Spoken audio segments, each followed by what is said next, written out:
नमस्कार साथियों, मैं हूं ज्ञानेंद्र और आज आपके लिए एक न्यू क्लास लेकर के हाजिर हुआ हूं। बहुत ही अहम चैप्टर है पंक्चुएशन। तो साथियों, जैसा कि पंक्चुएशन एक अहम योगदान देता है मार्किंग के लिए हाई स्कूल के बोर्ड एग्जामिनेशन में, और ये बोर्ड एग्ज़ाम में नेसेसरी है कि एक क्वेश्चन आएगा ही। तो बिना लेट किए हुए तुरंत टॉपिक पे आते हैं कि होता क्या है पंक्चुएशन और कैसे हम ऐसे क्वेश्चंस को सॉल्व करेंगे। ये बहुत ही आसान चीज़ है, लेकिन यदि हम इसको 2-3 बार पढ़े नहीं होंगे तो हम स्वतः कर नहीं पाएंगे। और देखते हैं डिफिनेशन क्या होती है। Punctuation is the right use of punctuation marks in writing. परिभाषा कैसे लिखते हैं? परिभाषा लिखते समय उचित एवं सही विराम चिन्हों का प्रयोग को क्या बोलते हैं? पंक्चुएशन बोलते हैं साथियों। लिखते समय उचित एवं सही विराम चिन्हों का प्रयोग को पंक्चुएशन कहते हैं। एग्जाम्पल के तौर पे हम देख लेते हैं, यहाँ पे दिया गया है your friend said comma inverted comma he is a foolish boy full stop और इन्वर्टेड कामा क्लोज हो गया। तो उपर्युक्त वाक्यों में कामा, इन्वर्टेड कामा तथा फुल स्टॉप का प्रयोग हुआ है।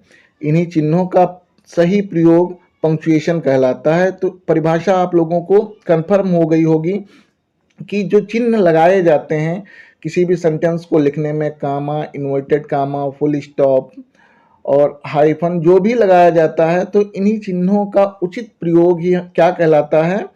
पंक्चुएशन कहलाता है।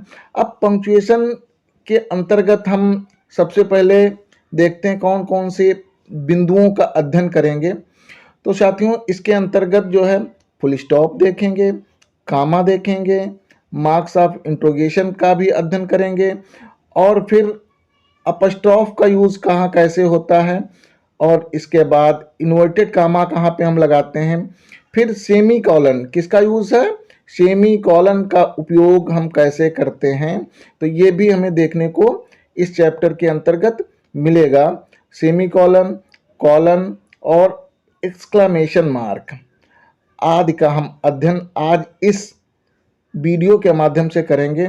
तो तुरंत आ जाइए आप सभी लोग और इनको नोट भी करते रहना, ताकि नेक्स्ट टाइम जब कभी भी रिमाइंड करना हो तो हम तुरंत जो है कैसे हम इनका जो है सदुपयोग कर सकें, कैसे हम समझ सकें। तो नोट कर लेंगे, एक क्लास बना लेंगे, तो हम जब मन करेगा तब हम इसको एक बार रिवाइज कर सकते हैं। तो सबसे पहले हम फुल स्टॉप का प्रयोग देखते हैं कि कहाँ पे किया जाता है। फुल स्टॉप पूर्ण विराम जिसका चिन्ह होता है जब कोई लाइन लिखी होती है, इसके बाद जो है मार्क चिन्ह लगा होता है एक बिंदी टाइप की, तो उसको क्या बोलते हैं? फुल स्टॉप बोलते हैं।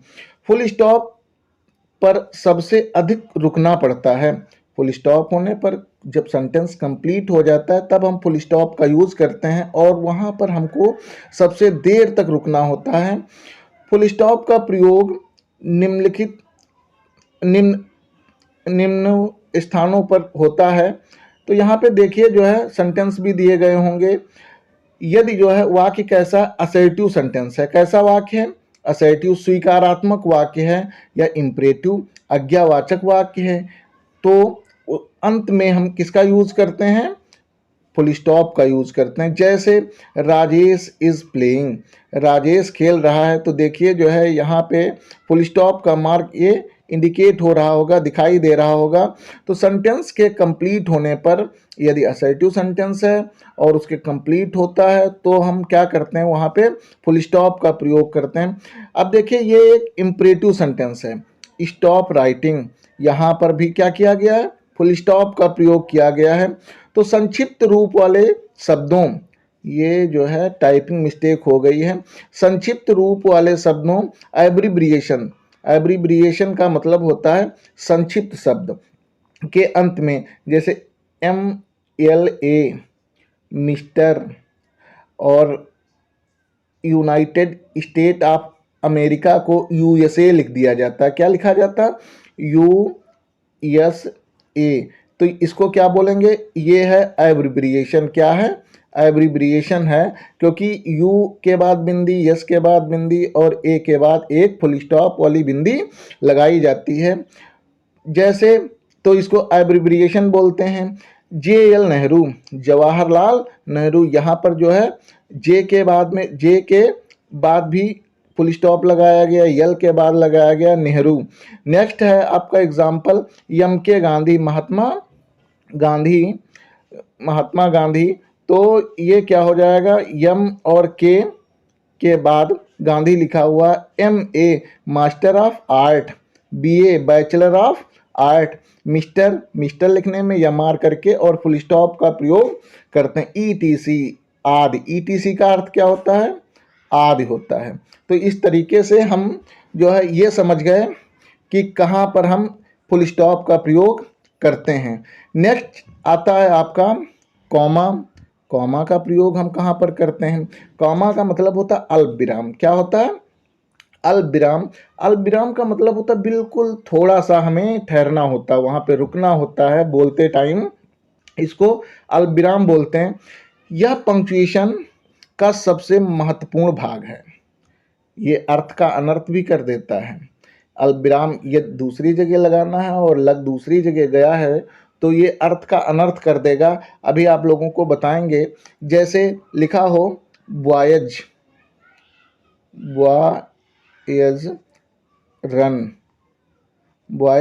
रन। अब देखिए जो है, अगर वॉयज के बाद में कामा हम लगा दे रहे हैं और फिर रन लिखते हैं तो इसका मतलब है लड़कों दौड़ो।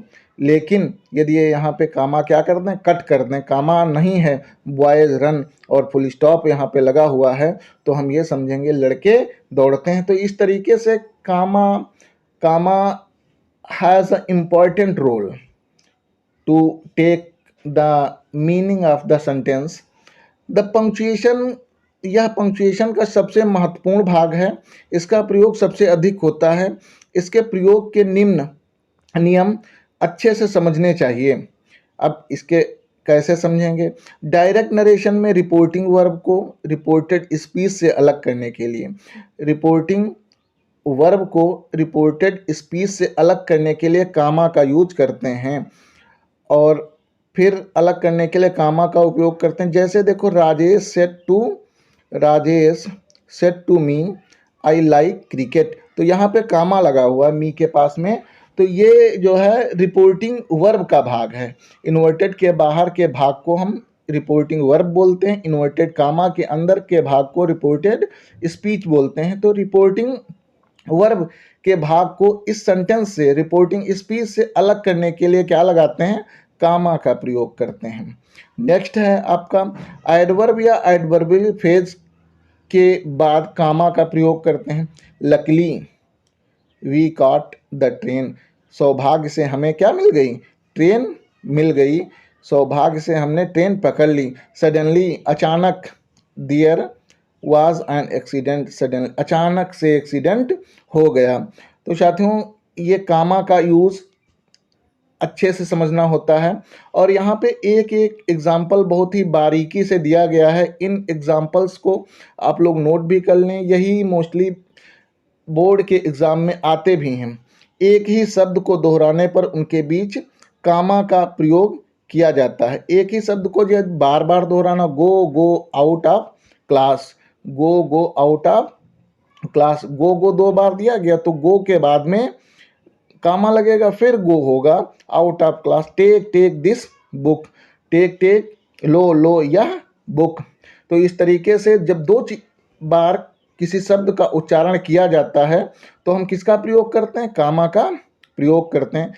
किसी को संबोधित करने के लिए कामा का प्रयोग करते हैं। यदि किसी को हमें एड्रेस करना है, क्या करना है, संबोधित करना है, तो भी हम किसका यूज करेंगे, कामा का यूज करेंगे। जैसे रमेश गो आउट, रमेश बाहर जाओ, तो कामा, रमेश गो आउट, थोड़ा हमें रुकना पड़ेगा। Rakesh do your work, Rakesh तुम अपना काम करो। आगे यदि संबोधन बाद में आए तो पूर्व में कामा लगाते हैं। यदि डू योर वर्क राकेश, तो पहले हम कामा लगा देंगे। क्या करेंगे, डू योर वर्क के पास में हम जैसे देखते हैं एग्जाम्पल एक, हेल्प मी, कामा लगा दिया गया, फिर क्या हुआ, मोहन हो गया, फिर क्या हुआ, मोहन को। इसका मतलब संबोधन हम किसी का नाम बाद में लेते हैं तो क्या करेंगे, कामा हम उसके पहले लगा देंगे, डू योर वर्क बॉयज। दूसरा एग्जाम्पल क्या है, do your work comma boys. इस तरीके से हम मानते हैं कि कामा का प्रयोग कहाँ पे होता है, ये कन्फर्म हो गया होगा।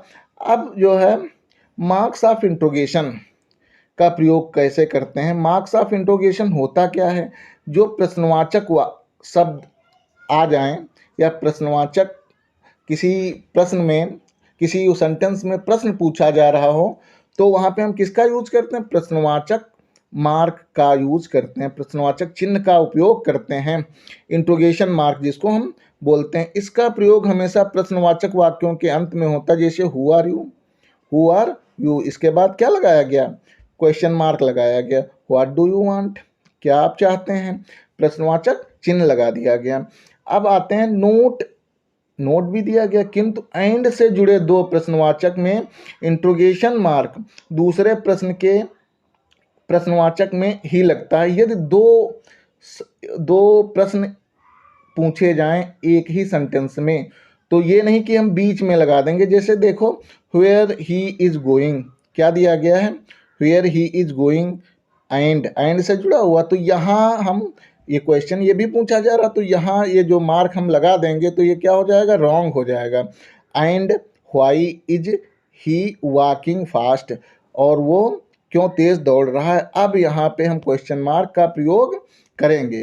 तो इस तरीके से हम ये समझ गए कि हमें प्रश्नवाचक वाक्यों का प्रयोग कहाँ पे करना। कभी कभी होता ये है कि हेल्पिंग वर्ब जैसे दे दिया जाए, do you know, do you know, क्या तुम मुझे जानते हो, तो हम प्रश्नवाचक वाक्य का प्रयोग करेंगे। यहाँ पे डू जो है सहायक क्रिया है प्रेजेंट इंडेफिनिट टेंस की, लेकिन ये यहाँ पे क्वेश्चन के रूप में हमें इंडिकेट करती, इसलिए यहाँ क्या लगाएंगे, प्रश्नवाचक वाक्य का प्रयोग करेंगे। अपस्ट्रॉफी, अपस्ट्रॉफ होता क्या है, अपस्ट्रॉफ जैसे रामाज, श्यामाज, जब कभी किसी से संबंध बताया जाता है या अधिकार हमें बताना किसी वस्तु पर, तो हम क्या यूज करेंगे, अपस्ट्रॉफी का यूज करेंगे। जैसे इसका प्रयोग संबंध दिखाने के लिए किया जाता है, क्या दिखाने के लिए, संबंध दर्शाने या दिखाने के लिए अपस्ट्रॉफ का यूज करते हैं। रामाज हाउस इज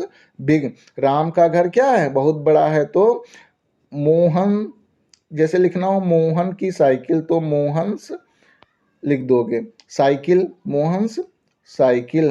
तो इस तरीके से मोहन में अपस्ट्रॉफी एस लगाओगे। डॉग्स टाल इज ब्लैक, कुत्ते की पूंछ काली है, तो डॉग की पूंछ काली है, तो यहाँ पे अपस्ट्रॉफी एस का प्रयोग हमें करना पड़ा। अब आते हैं इन्वर्टेड कामा कहाँ पे लगता है। साथियों, इन्वर्टेड कामा का भी एक अहम योगदान होता है और ये भी समझना नितांत आवश्यक है, क्योंकि आपके सिलेबस में डायरेक्ट से इनडायरेक्ट भी चेंज करने को दर्शाया दिया गया है। तो हम कैसे डायरेक्ट से इनडायरेक्ट में चेंज करते हैं या इनडायरेक्ट से कैसे हम डायरेक्ट में सेंटेंस को परिवर्तित करेंगे, तो इसके लिए इन्वर्टेड कामा, कामा का यूज अत्यंत महत्वपूर्ण है। ये हमें बिंदु अत्यंत ध्यान से सीखना चाहिए या समझना चाहिए। देखते हैं, इन्वर्टेड कामास का प्रयोग डायरेक्ट स्पीच में होता है। इन्वर्टेड कामा का प्रयोग डायरेक्ट स्पीच में होता है। इसमें किसी के कहे हुए शब्दों को उसी प्रकार लिखते हैं, जैसे she said to me, she said to मी।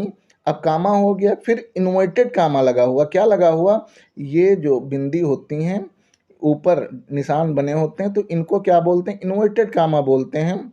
और ये इसलिए लगाए जाते हैं कि या तो कोटेशन, किसी के द्वारा कहा गया सेंटेंस जो है वो एक क्वैट हो जाता है, तो कोटेशन के लिए लगाया जाता है कि I am a teacher, I am teacher, मैं टीचर हूँ। तो इस भाग को विशेष दर्शाने के लिए हम क्या कर देते हैं, इन्वर्टेड कामा लगाते हैं।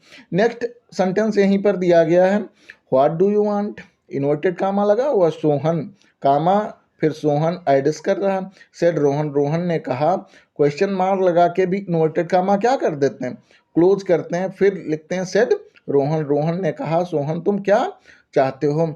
साथियों, इस तरीके से हमने आज आप लोगों को अपस्ट्रॉफी का यूज़ बताया, मार्क्स ऑफ इंट्रोगेशन कहाँ पे यूज़ होगा, और आप लोगों को कामा और फुल स्टॉप का यूज़ का कैसे होगा और कहाँ होगा का अध्ययन किया। अब आप लोगों को इसकी एक और दूसरी क्लास बनानी पड़ेगी, क्योंकि ये लंबी क्लास हुई जा रही है। और हाइफन, डैश और यूजेस ऑफ कैपिटल लेटर, इसकी क्लास कल हम बना देंगे। बहुत ही छोटी क्लास होगी, तो देखते रहिए हमारे चैनल को। यदि पसंद आए तो लाइक और शेयर अवश्य करिए। धन्यवाद। नमस्कार।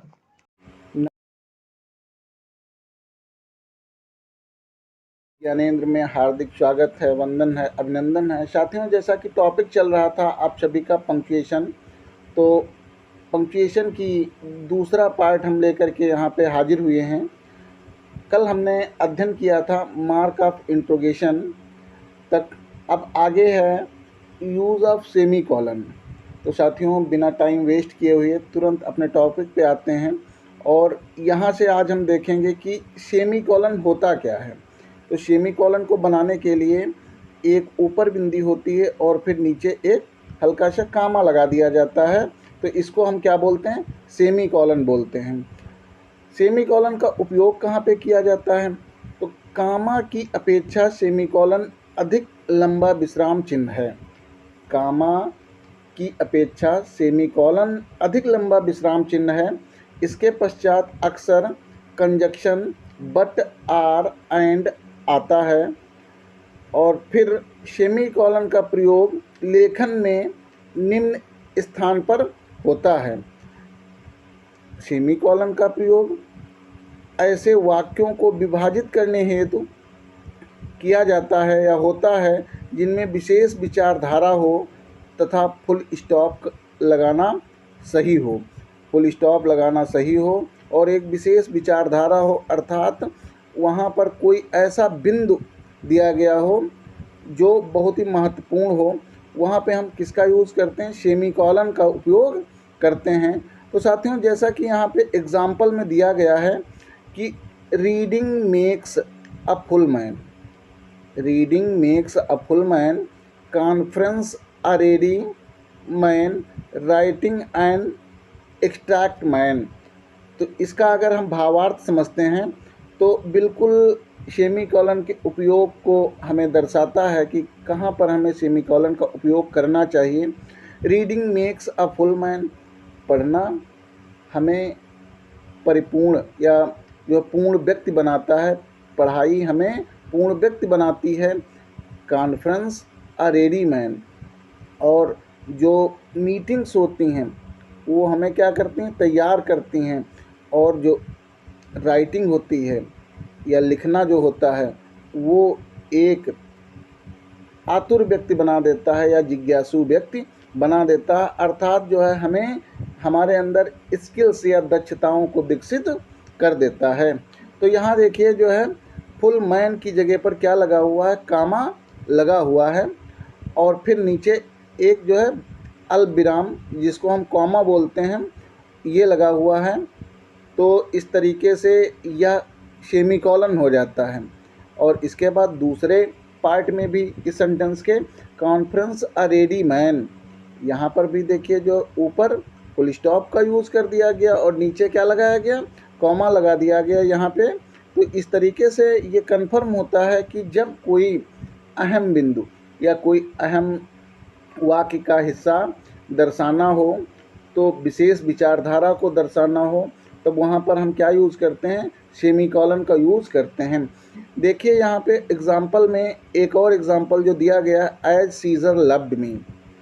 एज सीजर, जूलियस सीजर नामक प्ले से ये जो एग्जाम्पल हमने यहाँ पे पुटअप किया है, विलियम शेक्सपियर के द्वारा लिखित एक जूलियस सीजर, बहुत ही पॉपुलर इनका नाटक है। उसमें एक सीजर होता है, तो ये ब्रूट्स कहता एज सीजर लव्ड मी। ब्रूट्स कहता है कि जैसा कि सीजर हमसे प्रेम करता था, आई बी फॉर हिम, तो मैं उसके लिए क्या करता हूँ? रोता हूँ।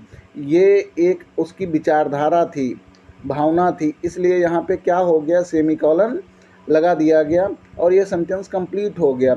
आगे फिर से उसके क्या विचार, एज ही वॉज फॉर्चुनेट, जैसा कि वो फॉर्चुनेट था, सौभाग्यशाली था, आई रिजॉइस एट इट, तो मैं इसका भी क्या करता हूँ, आनंद मनाता हूँ। अर्थात यहाँ पे विरोधी विचारों को रखा गया, एक में रोता हूँ और दूसरे में खुशी मनाता हूँ। तो इस तरीके से यहाँ पे विरोधी विचार जहाँ पे दिए गए हों या भावनाएं जताई गई हों, वहाँ पर हम किसका यूज करते हैं, सेमी कॉलन का उपयोग करते हैं।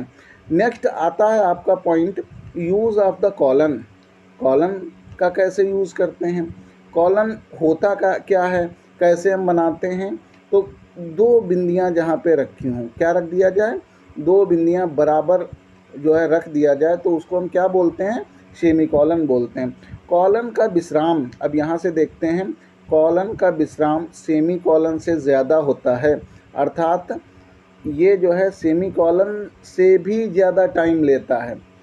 यदि हमें कुछ बोलना होगा तो सेमी कॉलन का उपयोग करने का मतलब है कि हम थोड़ा विराम वहाँ पे सेमी कॉलन की अपेक्षा ज़्यादा देर तक देंगे। इसके मुख्य प्रयोग निम्न हैं। अब इसके प्रयोग कौन कौन से हैं, कहाँ पे हम यूज करते हैं, ये देखते हैं। तो एक अतिरिक्त रिमार्क जोड़ने के लिए या पिछले विचार पर जोर डालने के लिए इसका प्रयोग किया जाता है।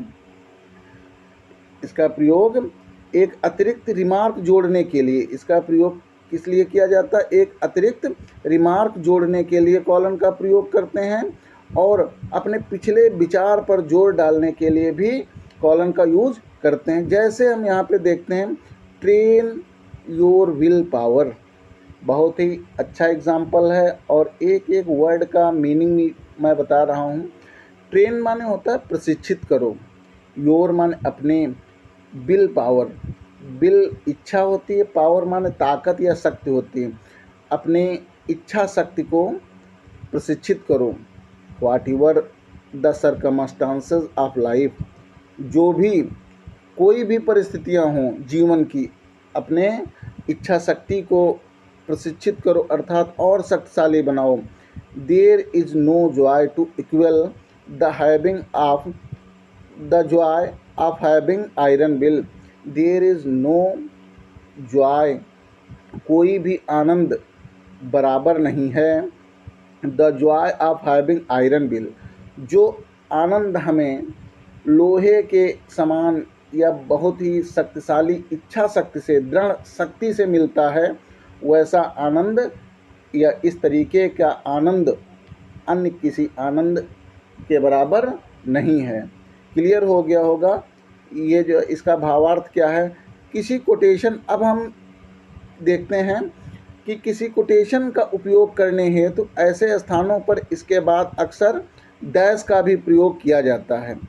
किसका यूज़ करते हैं, डैश का भी यूज़ करते हैं। Shakespeare plays, Shakespeare Shakespeare says, ये देखिए शेक्सपियर, यहाँ से फिर से देखते हैं, शेक्सपियर सेज, कॉलन का यूज़ किया गया, दो बिंदियाँ लगाई गई और इसके बाद डैश का भी प्रयोग किया गया है। लाइफ इज अ स्टेज, जीवन एक रंगमंच है, जीवन एक रंगमंच है। तो उसके द्वारा जो अभिव्यक्त की गई है विलियम शेक्सपियर के द्वारा, तो यहाँ पे दर्शाया गया है किसके द्वारा, कॉलन और डैश के द्वारा दर्शाया गया है। अब हम आते हैं अपने नेक्स्ट पॉइंट पे, use of exclamation mark. Exclamation mark का प्रयोग हम कहाँ पर करते हैं, तो एक्सक्लेमेशन मार्क का प्रयोग करने के लिए हमारी जो भावनाएं जैसा दर्शाती हैं या जैसा हम एक्सप्रेस करते हैं, वहाँ पे हम मार्क लगाते हैं। देखिए इसके अंतर्गत दुख होगा, क्या होगा, दुख, हर्ष, विषाद आदि प्रकट करने के लिए, आदि प्रकट करने के लिए एक्सक्लेमेशन मार्क का प्रयोग करते हैं। ये लगाया कैसे जाता है साथियों, तो ये जो है एक लाइन ऊपर खींची जाती है, फिर उसके नीचे क्या करते हैं, फुल स्टॉप का यूज कर देते हैं और इसको क्या बोलते हैं, मार्क ऑफ एक्सक्लेमेशन बोलते हैं। अब देखिए एग्जाम्पल के आधार पे हम इसको समझेंगे। ओ कैप्टन माई कैप्टन, देखिए इसमें संबोधन किया गया है, O captain my captain our fearful trip is done. ये लाइन अल्फ्रेड लॉर्ड टेनिसन की पोएम से लिया गया है। और जब जो है वाल्ट हुटमैन की पोएम से लिया गया है। और जब देहांत हो जाता है कैप्टन का तो क्या करते हैं, वो संबोधन करता है लेखक, अरे कैप्टन, मेरे कैप्टन, हमारी जो डरावनी यात्रा थी वो क्या हो गई, कंप्लीट हो गई। आगे देखिए जो है नेक्स्ट एग्जाम्पल में क्या है संबोधित किया गया, ओ वर्ल्ड, अरे संसार, एक्सक्लेमेशन मार्क लगाया गया। ओ लाइफ, अरे जीवन। ओ टाइम, और समय को जहाँ पे एडिशिंग का भाव हो, संबोधन का भाव हो, वहाँ पे मार्क ऑफ एक्सक्लेमेशन का यूज़ किया जाता है। देखिए यहाँ पे एलास दिया गया, क्या दिया गया, alas, she is dead. Next example हम देखते हैं, एलास सी इज़ डेड। तो एलास है, व्रेवो है, ओ है, ओ है, ऐसे शब्द हैं जिनसे हम अपनी भावनाओं को जाहिर करते हैं कि दुख है, हर्ष है, आश्चर्य है या विषाद है। तो हम इन जब दुख, हर्ष, विषाद आदि को व्यक्त करना हो तो किसका यूज़ करते हैं, मार्क ऑफ एक्सक्लेमेशन का यूज़ करते हैं। अब आते हैं नेक्स्ट पॉइंट पे, यूज़ ऑफ हाइफन। हाइफन होता क्या है, तो साथियों हाइफन को जानने के लिए सबसे पहले आप लोगों ने हिंदी में कभी कभी देखा होगा कि एक बीच में दिन और रात, अगर क्या लिखना हो, दिन लिखना हो और फिर रात, तो दिन और रात के बीच में क्या एक डैश लगा होता है, क्या लगा होता है, छोटा सा हाइफन लगा होता है। इसको बोलते क्या है, हाइफन बोलते हैं, डैश नहीं बोलते हैं, हाइफन लगा होता है। हाइफन का प्रयोग दो शब्दों से कंपाउंड वर्ड बनाने के हेतु जिनके बीच कोई प्रीपोजिशन आए किया जाता है। इसमें प्रीपोजिशन आए तब हम किसका यूज़ करते हैं, हाइफन का यूज़ करते हैं। जैसे एग्जाम्पल से बिल्कुल क्लियर हो जाएगा, आउट ऑफ डेट, क्या लिखा हुआ है, आउट ऑफ डेट, यहाँ पे दिया गया आउट ऑफ डेट। तो आउट है, इसके बाद प्रीपोजिशन है, ऑफ आया है, डेट है, या अप्रचलित हो जाएगा। इसका अर्थ क्या होगा, अप्रचलित। सिस्टर इन ला दिया गया है, सिस्टर और बीच में प्रीपोजिशन दिया गया है, फिर ला दिया गया है, तो क्या करेंगे हम यहाँ पे हाइफन लगा देंगे। वन बाई वन के बीच में हम क्या लगाएंगे, हाइफन का यूज़ करेंगे, क्योंकि इसके बीच में दो शब्दों के बीच में प्रीपोजिशन दिया गया है। और फिर आगे जो है संयुक्त अक्षर बनाने के लिए भी हाइफन का प्रयोग किया जाता है। संयुक्त का मतलब होता है मिले हुए अक्षर बनाने के लिए। यदि मिले हुए शब्दों का निर्माण करना है तो हम किसका प्रयोग करेंगे, हाइफन का यूज़ करेंगे। जैसे दिया गया सेमीफाइनल, अब सेमी एक अलग वर्ड है, फाइनल एक अलग वर्ड है, इनको जब हम मिलाते हैं तो क्या बीच में हम क्या लगा देंगे, हाइफन का यूज़ करेंगे। नेक्स्ट है text a book, text book है और इसके बीच में क्या यूज़ करेंगे, हाइफन का यूज़ करेंगे। सीटिंग रूम, बैठने का कमरा, इसके बीच में हम क्या यूज़ करेंगे, हाइफन का यूज़ करेंगे। नेक्स्ट पॉइंट आते हैं use of dash, use of dash. Dash का मतलब होता है कि एक छोटी लाइन और जो क्या होती है, तिरछी लाइन होती है, उसको हम क्या बोलते हैं, डैश का बोलते हैं। इसको मैथमेटिकल रूप से अगर देखा जाए तो बिल्कुल किसके रूप में, माइनस के रूप में दर्शाया गया होता है। रुक रुक कर कही गई बात या बीच में रोकी गई बात को आगे बढ़ाने के लिए किसका उपयोग किया जाता है, डैश का प्रयोग करते हैं। अब जैसे honesty, honesty is the best policy, ये एक हमारा सेंटेंस हो गया कि ईमानदारी एक सबसे अच्छी नीति है। अब यहाँ पे क्या करेंगे, डैश का यूज़ करेंगे। So one has to believe, इसलिए एक व्यक्ति को क्या करना चाहिए, विश्वास बनाए रखना चाहिए। Will you, I mean, could you help me, जब कभी रुक रुक करके या हिचक महसूस करते हुए बोला जाता है तो किसका प्रयोग करते हैं, हाइफन का प्रयोग, हाइफन का प्रयोग करते हैं। हाइफन नहीं, ये जो है क्या हो जाएगा, जब रुक रुक करके या हिचक महसूस करते हुए बोला जाए तो हम किसका यूज़ करते हैं, डैश का यूज़ करते हैं। किसका यूज़ करते हैं, डैश का यूज़ करते हैं। यूज़ ऑफ कैपिटल लेटर, साथियों जैसा कि आप सभी को पता है कि कैपिटल लेटर का प्रयोग बहुत ही आसान होता है और थोड़ा सा ध्यान देना होता है कि प्रॉपर नाउन अगर कहीं मिल जाए। प्रॉपर नाउन का तात्पर्य ये होता है कि यदि राम, श्याम, मोहन, सोहन या किसी वस्तु, स्थान या व्यक्ति का नाम दिया गया हो तो ये क्या होता है, प्रॉपर नाउन होता है। जैसे दिल्ली है, लखनऊ है, सीतापुर है, राम, श्याम, मोहन, सोहन, गीता, सीता, ये सब क्या हो जाते हैं, प्रॉपर नाउन हो जाते हैं। तो इनका जो इन शब्दों का जो पहला लेटर होता है उसको हम किस में लिखते हैं, कैपिटल में लिखते हैं। तो यहाँ पे देखते हैं उदाहरण के माध्यम से, मोहन यहाँ दिया गया, that is called proper noun. Is going to Lucknow, Lucknow is also a proper noun. तो दोनों शब्दों के पहले लेटर को क्या कर दिया गया, कैपिटल लेटर बना दिया गया। अगला है Sitapur is a big city. Sitapur is a big city, तो सीतापुर ये प्रॉपर नाउन है, इसलिए यस को क्या कर दिया गया, कैपिटल कर दिया गया। नेक्स्ट है Sita is a good girl. तो सीता के यस को क्या किया गया, कैपिटल कर दिया गया। और फिर जो है देखते हैं, ये दूसरा नाउन होता और प्रॉपर नाउन होता तो हम क्या करते, उसको भी कैपिटल कर देते। तो इस तरीके से मैं आशा करता हूँ कि आप सब लोगों की समझ में पंक्चुएशन बिल्कुल कंप्लीटली बैठ गया होगा। फिर भी यदि कोई डाउट होता है तो आप लोग कमेंट करके पूछ सकते हैं। मैं पुनः कोशिश करूँगा कि आप लोगों की समझ में पंक्चुएशन पूरी तरीके से आ जाए। तो आप लोग कमेंट, लाइक और शेयर अवश्य करिएगा। धन्यवाद।